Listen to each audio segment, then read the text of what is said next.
চাকরি প্রত্যাশী ভাইরা আসসালামু আলাইকুম। গণপ্রজাতন্ত্রী বাংলাদেশ সরকারের বাণিজ্য মন্ত্রণালয়ে একটি নিয়োগ বিজ্ঞপ্তি প্রকাশ করা হয়েছে, যেখানে সর্বমোট পদসংখ্যা রয়েছে ৭৪টি এবং সর্বোচ্চ পদসংখ্যা রয়েছে ৪১টি, যেখান থেকে সর্বনিম্ন শিক্ষাগত যোগ্যতা এসএসসি পাশেই কিন্তু এখানে আবেদন করা যাবে। এবং এখানে আবেদন করার সময় এবং শুরু রয়েছে, আবেদন করার শেষ সময় রয়েছে। তো আবেদন করার সময় এবং শুরু হয়েছে ২০/৫/২০২৪ সকাল ১০ ঘটিকা হইতে এবং আবেদনপত্র জমাদানের শেষ তারিখ ও সময় হচ্ছে ১০/৬/২০২৪ বিকাল ৫ ঘটিকা পর্যন্ত। এই সময়ের ভিতরে যারা আবেদন করতে যাচ্ছেন প্রার্থীগণ অনলাইনের মাধ্যমে আবেদন করে এরপর টেলিটক সিমের মাধ্যমে পেমেন্ট জমা দিতে হবে। তো এখানে সর্বশেষ যে পদটি রয়েছে অফিস সহায়ক, যেখান থেকে টোটাল সর্বোচ্চ এই যে নিয়োগ বিজ্ঞপ্তি রয়েছে এখানে সর্বোচ্চ পদসংখ্যা হচ্ছে ৪১টি।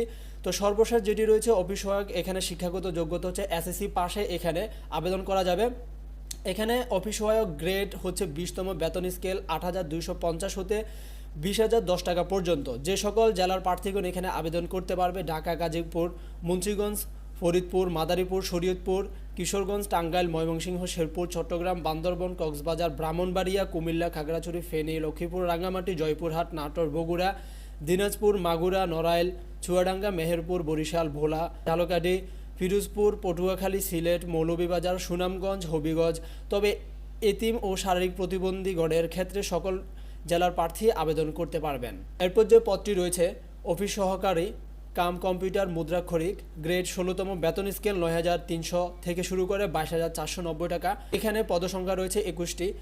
শিক্ষাগত যোগ্যতা যে কোনো স্বীকৃত বোর্ড হতে দ্বিতীয় বিভাগ বা সমমানের সিজিপিএতে উচ্চ মাধ্যমিক সার্টিফিকেট, এইচএসসি বা সমমানের পরীক্ষায় উত্তীর্ণ। খ. কম্পিউটার পরিচালনায় দক্ষতা, কম্পিউটার মুদ্রাক্ষরের সর্বনিম্ন গতি প্রতি মিনিটে ইংরেজি ২০ এবং বাংলায় ২০ শব্দ। এরপর ৪ নম্বর যে পদটি রয়েছে উচ্চমান সহকারী, গ্রেড ১৪, বেতন স্কেল ১০,২০০ হতে ২৪,৬৮০ পর্যন্ত। পদসংখ্যা রয়েছে ৬টি। শিক্ষাগত যোগ্যতা কোনো স্বীকৃত বোর্ড হতে উচ্চ মাধ্যমিক সার্টিফিকেট, এইচএসসি বা সমমানের পরীক্ষায় উত্তীর্ণ। খ. কম্পিউটার পরিচালনায় দক্ষতা থাকতে হবে। ৩. মুদ্রাক্ষরিক কাম কম্পিউটার অপারেটর, গ্রেড ১৩, বেতন স্কেল ১১,০০০ থেকে ২৬,৫৯০ টাকা। পদসংখ্যা রয়েছে ৪টি এবং শিক্ষাগত যোগ্যতা কোনো স্বীকৃত বোর্ড হতে উচ্চ মাধ্যমিক সার্টিফিকেট, এইচএসসি বা সমমানের পরীক্ষায় উত্তীর্ণ। কম্পিউটার পরিচালনায় দক্ষতা, লিপিতে সর্বনিম্ন গতি মিনিটে ইংরেজিতে ৭০ শব্দ এবং বাংলায় ৪৫ শব্দ। গ. কম্পিউটার মুদ্রাক্ষরের সর্বনিম্ন গতি প্রতি মিনিটে ইংরেজিতে ৩০ ও বাংলায় ২৫ শব্দ। এবং যে সকল প্রার্থীগণ এখানে আবেদন করতে পারবেন ১, ২, ৩, ৪, ৫ এই ৩ ক্যাটাগরির পদের মধ্যে একই জেলা উপরে বর্ণিত রয়েছে। দ্বিতীয় যে পদটি রয়েছে লিপিকার কাম কম্পিউটার অপারেটর, গ্রেড ১২তম বেতন স্কেল ১১,৩০০ থেকে ২৭,৩০০ টাকা পর্যন্ত। পদসংখ্যা এখানে একটি। শিক্ষাগত যোগ্যতা কোনো স্বীকৃত বোর্ড হতে উচ্চ মাধ্যমিক সার্টিফিকেট, এইচএসসি বা সমমানের পরীক্ষায় উত্তীর্ণ। কম্পিউটার পরিচালনায় দক্ষতা, গ. লিপিতে সর্বনিম্ন গতি প্রতি মিনিটে ইংরেজিতে ৮০ শব্দ এবং বাংলায় ৫০ শব্দ। ঘ. কম্পিউটার মুদ্রাক্ষরের সর্বনিম্ন গতি প্রতি মিনিটে ইংরেজিতে ৩০ ও বাংলায় ২৫ শব্দ। প্রথম যে পদটি রয়েছে লিপিকার cum computer operator, PA, grade ১১তম, বেতন স্কেল ১২,৫০০ থেকে ৩০,২৩০ টাকা পর্যন্ত। পদের সংখ্যা রয়েছে একটি। শিক্ষাগত যোগ্যতা কোনো স্বীকৃত বোর্ড হতে উচ্চ মাধ্যমিক সার্টিফিকেট, এইচএসসি বা সমমানের পরীক্ষায় উত্তীর্ণ। খ. কম্পিউটার পরিচালনায় দক্ষতা, গ. লিপিতে সর্বনিম্ন গতি প্রতি মিনিটে ইংরেজিতে ৮০ শব্দ এবং বাংলায় ৫০ শব্দ। ঘ. কম্পিউটার মুদ্রাক্ষরে সর্বনিম্ন গতি প্রতি মিনিটে ইংরেজিতে ৩০ ও বাংলায় ২৫ শব্দ। যে সকল জেলার প্রার্থীগণ এই ৫টি পদে আবেদন করতে পারবে: ঢাকা, গাজীপুর, নারায়ণগঞ্জ, শরীয়তপুর, কিশোরগঞ্জ, টাঙ্গাইল, ময়মনসিংহ, জামালপুর, নেত্রকোনা, চট্টগ্রাম, বান্দরবান, কক্সবাজার, ব্রাহ্মণবাড়িয়া, চাঁদপুর, কুমিল্লা, ফেনী, নোয়াখালী, রাঙ্গামাটি, রাজশাহী, পাবনা, সিরাজগঞ্জ, নওগাঁ, নাটোর, চাঁপাইনবাবগঞ্জ, বগুড়া, রংপুর, দিনাজপুর, লালমনিরহাট, নীলফামারী, খুলনা, যশোর, মাগুরা, কুষ্টিয়া, মেহেরপুর, ঝালকাঠি, ফিরোজপুর, বরগুনা, সিলেট, মৌলভীবাজার, সুনামগঞ্জ, হবিগঞ্জ। তবে এতিম ও শারীরিক প্রতিবন্ধীগণের ক্ষেত্রে সকল জেলার প্রার্থী আবেদন করতে পারবে। তো এগুলো ছিল পদের সংখ্যা এবং শিক্ষাগত যোগ্যতা হচ্ছে এসএসসি অথবা এইচএসসি এই দুইটাতে হচ্ছে শিক্ষাগত যোগ্যতা এখানে আবেদন করা যাবে। যে সকল জেলার প্রার্থীগণ এখানে আবেদন করতে পারবে উল্লেখিত প্রার্থীগণ এখানে আবেদন করবেন। তবে বয়স থাকতে হবে 30/4/2024 খ্রিস্টাব্দ তারিখে প্রার্থীর বয়সসীমা 18 থেকে 30 বছর এবং বীর মুক্তিযোদ্ধা অথবা শহীদ মুক্তিযোদ্ধার পুত্র ও কন্যা শারীরিক প্রতিবন্ধীদের বয়সসীমা 18 থেকে 32 বছর। বয়স প্রমাণের ক্ষেত্রে অ্যাফিডেভিট গ্রহণযোগ্য নয়। তো এগুলো এখান থেকে আপনারা দেখে নেবেন যে এখানে কন্ডিশনগুলো রয়েছে, এগুলো এখান থেকে দেখে নিতে পারেন। তো আবেদন করার সময়টি হচ্ছে অলরেডি কিন্তু আবেদন শুরু হয়েছে 20/5/2024 মেয়ের 20 তারিখ সকাল 10টা থেকে আবেদন শুরু হয়েছে। আবেদনটি রানিং থাকবে 10/6/2024 বিকাল 5 ঘটিকা পর্যন্ত। তো আবেদন কিভাবে করবেন সেটা একটু আমি সংক্ষেপে দেখিয়ে দিচ্ছি। আবেদন করার জন্য এখান থেকে উল্লেখিত যে লিঙ্কটি রয়েছে লিঙ্কের উপর একটা ক্লিক করবেন। আপনি আপনার যে ব্রাউজার রয়েছে ব্রাউজারের মধ্যে ccie.teletalk.com.bd এই যে লিঙ্ক রয়েছে এই লিঙ্কের মাধ্যমে আপনি সার্চ করবেন, দেন ওয়েবসাইটটি ওপেন হবে, এরপর এখানে আবেদন করতে পারবেন।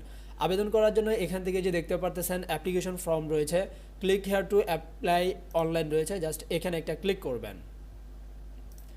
এখানে যখনই ক্লিক করবেন দেখতে পারবেন এখানে যে 6টা ক্যাটাগরির পদ রয়েছে এগুলো এখানে থাকবে। আপনি যে ক্যাটাগরিতে এখানে আবেদন করবেন সেই ক্যাটাগরি অনুযায়ী এখানে সিলেক্ট করবেন। যেহেতু এখানে সর্বোচ্চ পদ রয়েছে অফিস সহায়ক এবং অফিস সহকারী কাম কম্পিউটারের মধ্যে সর্বোচ্চ পদ রয়েছে, তো এখান থেকে আমি এই উপরে যেটা রয়েছে এটাতে একটা ক্লিক করলাম দ্বিতীয়। তো এখন জাস্ট নিচে এখান থেকে নেক্সট রয়েছে এখানে একটা ক্লিক করবো। এখান থেকে আপনাদের যদি কোনো প্রকার এখান থেকে প্রিমিয়াম মেম্বার হয়ে থাকেন সেক্ষেত্রে ইয়েসে ক্লিক করবেন অথবা নোতে ক্লিক করে নেক্সটের মধ্যে একটা ক্লিক করবেন। দেন এখানে অ্যাপ্লিকেশন নেম রয়েছে, এখানে হচ্ছে যে প্রার্থী আবেদন করবে তার এনআইডি কার্ড অনুযায়ী তার নামটা এখানে দিতে হবে ফুল নেম, এবং এখানে আবেদনকারীর নাম বাংলাতে উপরে দিতে হবে ইংরেজিতে, নিচে দিতে হবে বাংলাতে। এখানে আবেদনকারীর ফাদার্স নেম ইংরেজিতে দিতে হবে, এখানে হচ্ছে বাংলাতে দিতে হবে। এরপর এখানে মাদার্স নেম ইংরেজিতে দিতে হবে, এখানে মাদার্স নেম বাংলাতে দিতে হবে।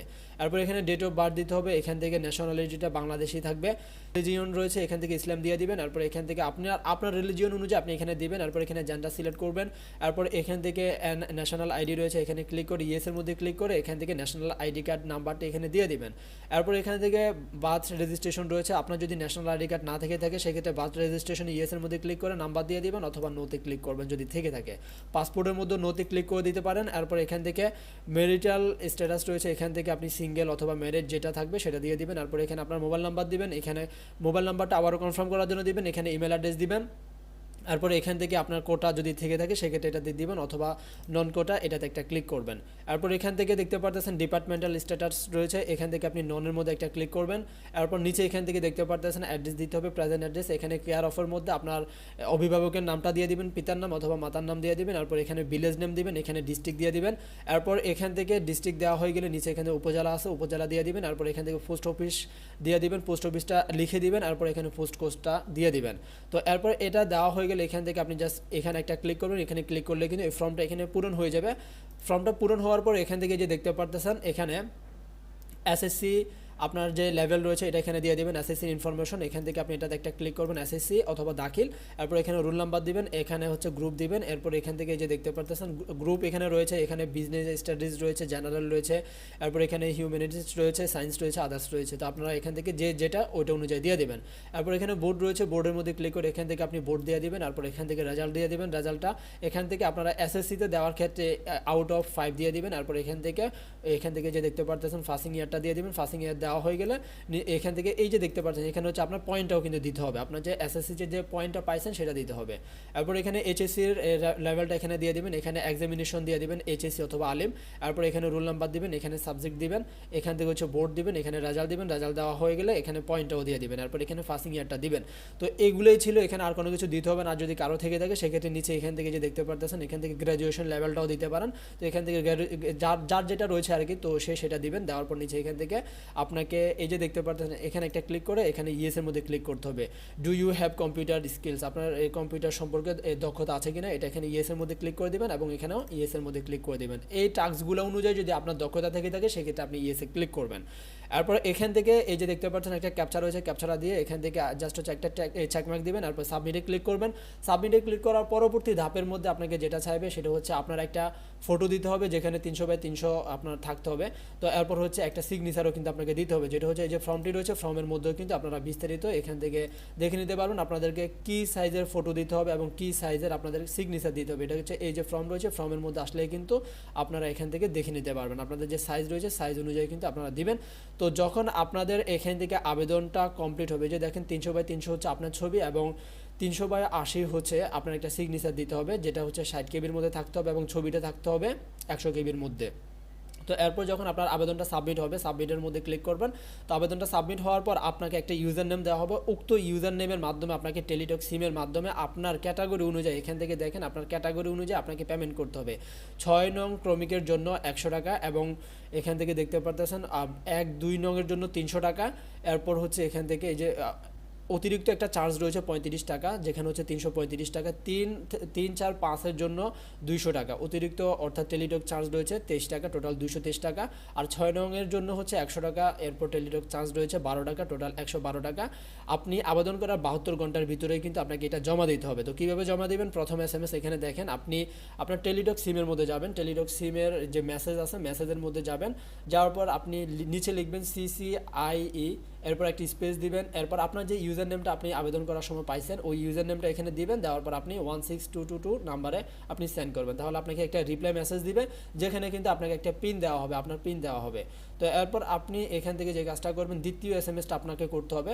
আবারও আপনি যে কাজটা করবেন CCIE দিবেন, দেওয়ার পর স্পেস দিবেন এবং ইয়েস দিবেন। আপনাকে আগের মেসেজের মধ্যে যে পিনটা দিছে ওই পিনটা দিবেন, দেওয়ার পর আবারও 16222 নাম্বারে আপনি সেন্ড করবেন। তাহলে কিন্তু আপনার আবেদনটা কনফার্ম হবে এবং আপনাকে কনগ্রাচুলেশন জানানো হবে, আপনার ইউজার আইডি এবং পাসওয়ার্ড আপনাকে দেওয়া হবে।